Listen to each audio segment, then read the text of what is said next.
જય માતાજી મિત્રો।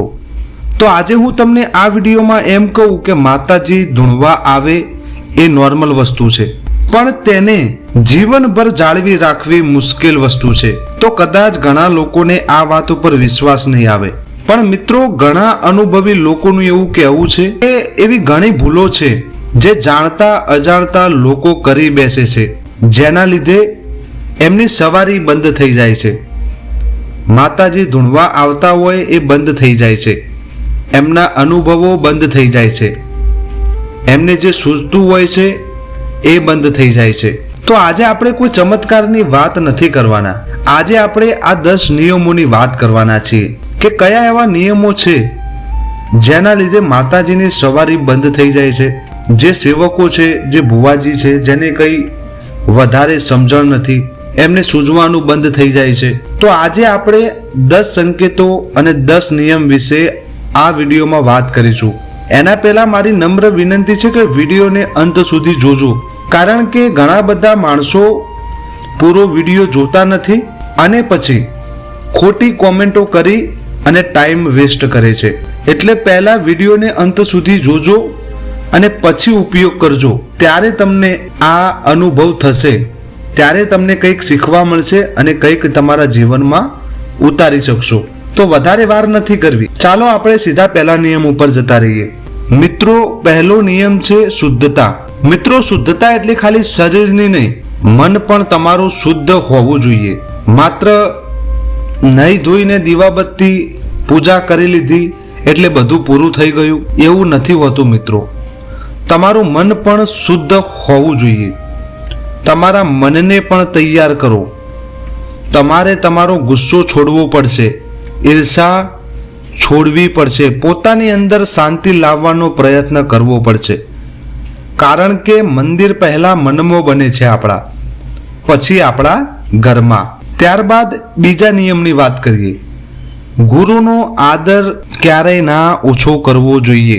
ઘણા બધા લોકો શું કરે છે કે કોઈ એમના જે ગુરુ હોય, કોઈ એમના માર્ગદર્શક હોય, એમને કંઈ શીખવાડ્યું હોય, એમને પ્યાલો પાયો હોય, ચાંદલાથી દેવ આપ્યું હોય, કે પછી ભક્તિ માટે માર્ગદર્શન આપ્યું હોય, અને એ રસ્તા ઉપર ચાલી અને માણસ માતાજીની કૃપા મેળવવા યોગ્ય થયો હોય, પછી એ માણસ શું કરે છે? અત્યારના ઘણા બધા માણસ એવું કરે છે કે ઘણા લોકો શરૂઆતમાં પહેલા ખૂબ નમ્ર થઈ જાય એમના જોડે, પણ થોડું જ્ઞાન મળી જાય, માતાજી ધૂણવા આવવા લાગે એટલે પછી એમને એવું લાગે છે કે હવે બધું આવડી ગયું, અને બસ મિત્રો અહીંયાથી જ ઘણીવાર ભૂલ શરૂ થઈ જાય છે।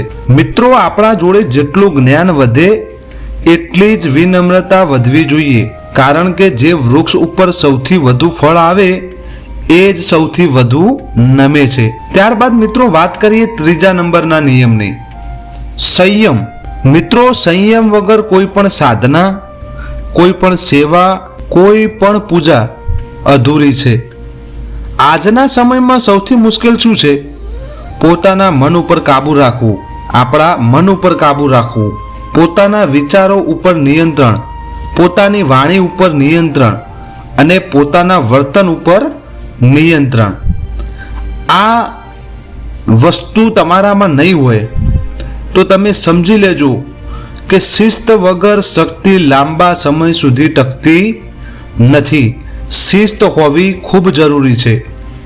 પરંતુ મિત્રો, હવે જે નિયમ હું આગળ જણાવવાનો છું એ જ નિયમ સૌથી લોકો વધુ ભૂલી જાય છે, અને ઘણી પરંપરાઓમાં એવું માનવામાં આવે છે અહીંથી જ તમારી જે ભક્તિ ઉપર પકડ છે એ ઢીલાસ આવવાની શરૂઆત થઈ જાય છે। એ કયા નિયમો છે જાણીએ। એ નિયમો છે સેવા અને ભોગમાં ક્યારેય બેદરકારી ના કરવી। મિત્રો, એક વાત જરૂર યાદ રાખવાની, ઘણા લોકો જ્યાં સુધી કૃપા મળતી હોય, કૃપાની આશા હોય, ત્યાં સુધી ખૂબ નિયમિત પૂજા કરશે, માતાજીને કંઈક કામ સોંપ્યું હોય, બરાબર, પણ થોડા સમય પછી શું એમનું કામ થઈ જાય ને પછી ધીમે ધીમે પૂજાનો સમય બદલાઈ જાય, દીવો ક્યારે થાય ક્યારેક ના થાય, અમુક નિવેદ આપવાના હોય એ આપે, આજે આપે તો કાલે ના આપે, કાલનો વાયદો હોય તો પછી ભૂલી જાય અને પછી કહે પહેલા જેવો ભાવ હવે આવતો નહીં. પરંપરાઓમાં એવું માનવામાં આવે છે મિત્રો કે ભક્તિમાં સૌથી મોટો આધાર નિયમિતતા છે. તમે કોઈ નિવેદ માતાજીને માનો છો તો કોઈ માતાજીને એ ભોગની પડી નથી, તમારા ભાવની પડી છે. એક લવિંગ, થોડા ફૂલ અથવા માત્ર શ્રદ્ધાથી કરેલી પ્રાર્થના આટલું ઘણું છે માતાજી માટે. માતાજી ભાવ જુએ છે, તમારો દેખાડો નહીં. એટલે તમારા જે ઈષ્ટદેવ હોય, આરાધ્ય દેવ હોય, એમને શક્ય હોય જ્યારે એમના દિવસો હોય એટલે તમારે એમને નિયમિત પૂજા કરવી જોઈએ, એ ક્યારેય ના છોડવી જોઈએ. ત્યારબાદ મિત્રો તમારી વાણી જ તમારું ભાગ્ય લખે છે. હવે ધ્યાનથી સાંભળજો. આ નિયમને ઘણા લોકો ખૂબ સામાન્ય માને છે, પણ હકીકતમાં આ સૌથી શક્તિશાળી નિયમોમાંનો એક નિયમ છે. જેમ જેમ માણસ ભક્તિમાં આગળ વધે છે, માતાજીની સવારી પામી લે છે, તેમ તેમ તેને પોતાના શબ્દો ઉપર નિયંત્રણ રાખવું પડે. અમુક માણસો જ્યારે ધૂણવા બેસે ત્યારે ગુસ્સામાં બોલવા માંડે, કોઈનું અપમાન કરે, કોઈને આડું અવળું બોલે અથવા કોઈ વિશે ખોટું બોલે. અત્યારે તો સોશિયલ મીડિયામાં ભુવાજી આશીર્વાદ ઓછા આપે છે અને ધમકીઓ વધારે. અત્યારે આ ચાલી ગયું. મિત્રો, આ બધી બાબતો કોઈ સેવક ભુવાજી માટે યોગ્ય નથી. એટલા માટે આપણા જે અનુભવી લોકો હતા, આપણા વડીલો હતા, એમને કહેલું છે ઓછું બોલવું, સાચું બોલવું અને મીઠું બોલવું. કારણ કે એકવાર મોઢામાંથી નીકળી ગયેલો શબ્દ પાછો આવતો નથી. ત્યારબાદ છઠ્ઠો નિયમ મિત્રો, સ્ત્રીનું સન્માન કરવું જોઈએ. સનાતન ધર્મમાં શક્તિને માતાનું સ્વરૂપ માનવામાં આવ્યું છે. એટલા માટે દરેક સેવકે, ભુવાજીએ, ભગતે દરેક સ્ત્રીને માતા, બહેન અને દીકરીનો ભાવ રાખવાનો પ્રયત્ન કરવો જોઈએ. જે ઘરમાં સ્ત્રીનું સન્માન થાય, જે જગ્યાએ સ્ત્રીનું સન્માન થાય, ત્યાં જ મિત્રો સાચી શાંતિ રહે છે. અને જો એનું અપમાન થઈ જાય તો લાંબા સમય સુધી સુખ ટકતું નથી. એવી પરંપરાગત માન્યતા છે મિત્રો. ભક્તિ માત્ર મંદિર સુધી મર્યાદિત નથી, ભક્તિ આપણા વ્યવહારમાં પણ દેખાવી જોઈએ. ત્યારબાદ મિત્રો સાતમા નિયમ વિશે વાત કરીએ. અહંકાર. અહંકાર મિત્રો એવી વસ્તુ છે કે તમે વર્ષોની સાધના કરી હશે, વર્ષોથી ધૂણો છો, એને પણ તોડવાની શક્યતા રાખે છે. હવે જે વાત હું કહેવા જઈ રહ્યો છું તે કદાચ આ આખા વિડીયોની સૌથી મોટી ચેતવણી હશે.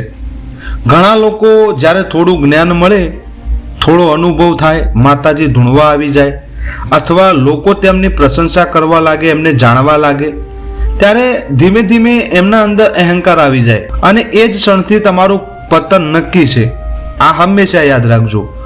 વૃક્ષ પર જેટલા વધારે ફળ આવે એટલું જ વધારે તે નમે છે. એ જ રીતે સાચા ભગત, સાચા સેવક, સાચા ભુવાજી ક્યારેય પોતાના વિશે મોટાઈ કરતા જ નથી. તે દરેક સફળતાનો શ્રેય માતાજી અને ભગવાનને આપે છે, પોતાને નહીં. કારણ કે વિનમ્રતા એ જ સાચા સેવક, ભગત, ભુવાજીને સૌથી મોટું આભૂષણ છે. પરંતુ યાદ રાખજો મિત્રો, હજી 3 નિયમ એવા બાકી છે જેના વિશે ખૂબ ઓછા લોકો વાત કરે છે. ખાસ કરીને છેલ્લો નિયમ તમે જો સમજી ગયા તો ભક્તિના, સેવાના માર્ગમાં એક મોટી ભૂલથી બચી જશો. તો ચાલો આપણે વાત કરીએ. તો મિત્રો, માતા પિતાની સેવા, કુળદેવીના દર્શન કરવા જવું, આપેલા વચનનું મહત્વ અને સૌથી અંતિમ, સૌથી મહત્વપૂર્ણ નિયમ વિશે. મિત્રો, ઘણા લોકો કલાકો સુધી પૂજા કરે છે, મંત્ર જાપ કરે છે, મંદિરે જાય છે, પરંતુ પોતાના જ માતા પિતાને કડવા શબ્દો બોલે છે. હવે જરા ખાલી વિચારજો, જે માતા પિતાએ આપણને જીવન આપ્યું, જો આપણે તેમનું જ સન્માન ના કરીએ તો પછી ભગવાનની ભક્તિનો સાચો અર્થ રહ્યો? આપણા શાસ્ત્રો અને સંતો વારંવાર શીખવતા હતા કે માતા પિતાની સેવા પોતે જ એક મહાન પુણ્ય કામ છે. તેમનો આશીર્વાદ જીવનમાં સ્થિરતા, શાંતિ અને સકારાત્મકતા લાવે છે. એટલે ભક્તિની શરૂઆત આપણા ઘરથી કરો. માતા પિતાને ખુશ રાખવાનો પ્રયત્ન કરો. ત્યારબાદ 9મો નિયમ, કુળદેવી અને કુળદેવતાને ક્યારેય નહીં ભૂલવા. ઘણા લોકો એમને કોઈ દેવ સવારી મળી જાય, કોઈ દેવ ધૂણવા આવી જાય ત્યારે ખાલી એમને જ યાદ રાખે છે, પણ ધીમે ધીમે પોતાના કુળદેવી કુળદેવતા એમનાથી દૂર થઈ જાય.